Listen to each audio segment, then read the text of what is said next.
Então, bom dia, boa tarde, boa noite. Vamos dar uma olhada no item 92, que teve uma dúvida aí do seguidor, que acho que eu prefiro responder ela o- por meio de vídeo, em vez de só o comentário, que talvez seja mais interessante para a explicação. Então, olha só, a situação é a seguinte. Era esse item. Considerando-se a lei de Lavoisier para a fermentação lática de glicose em ácido lático, se X mols de glicose reage totalmente, então serão formados X mols de ácido lático. Então, olha só. O que é a lei de Lavoisier? Tem um vídeo lá falando sobre isso, já que eu acabei de postar, só um resuminho bem rápido, né, sobre a lei de Lavoisier e lei de Proust também, né? São as duas leis ponderais aí que nos interessam mais, né?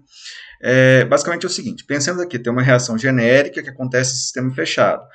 Você tem aí os reagentes A e B, são os reagentes, ó, marcar um R, e os produtos C e D, que são produtos. É um P isso daqui.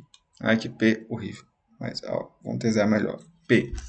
Então, tá. A lei Lavoisier é a lei da conservação das massas. Ela mostra uma relação matemática entre os reagentes e os produtos, entre a massa dos reagentes e a massa dos produtos. Então, ela diz que, no sistema fechado, a massa de A mais a massa de B vai ser igual à massa de C mais a massa de D. Por quê?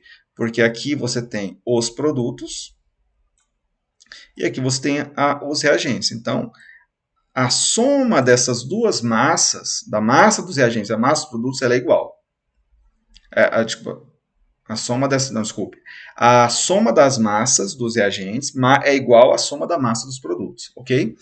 Então, o que acontece aqui? Considerando-se a lei de Lavoisier para a fermentação lática de glicose em ácido lático, X mols de glicose reagem totalmente, então serão formados X mols de ácido lático.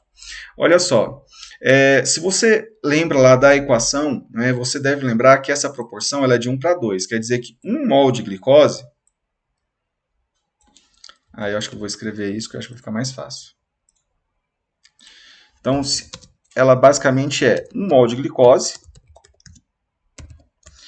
que aí tem as pirúvico no meio da história, eu sei que viram 2 mols de ácido lático.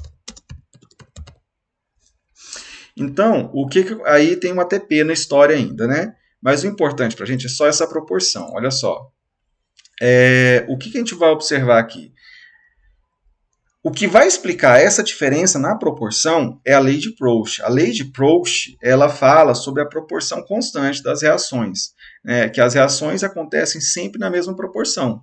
Então, quando você tem lá, por exemplo, o caso da água, né, você sabe que vai ser 2 mols de H2, que é o oxigênio, hidrogênio, desculpe, que você sempre vai saber que é isso aqui, que 2 mols de H2 vão reagir com 1 mol de O2, formando 2 mols de água.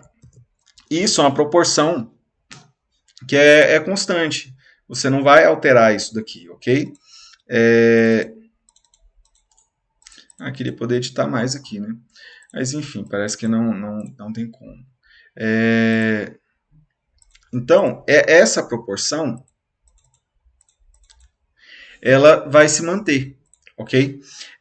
Você sempre vai ser 2 para 1 para 2. Isso é a proporção que vai, ou seja, os menores coeficientes inteiros ali, né? Isso é uma das consequências da lei de Proust, né? Outra consequência da lei de Proust é a questão da formação, né? Por exemplo, a água sempre vai ser formada por 2 átomos de hidrogênio e 1 átomo de oxigênio, né? Se você for verificar a massa também, você também vai observar uma relação matemática constante, ok? Então, no caso aqui da fermentação lática, né, que é a glicose se transformando em ácido lático, essa proporção é de 1 para 2. Isso não tem a ver com a lei de Lavoisier. O que explica essa proporção constante entre glicose e ácido lático é a lei de Proust, ok? Então, a proporção aqui sempre vai ser de 1 para 2, 1 mol de glicose formando 2 mols de ácido lático.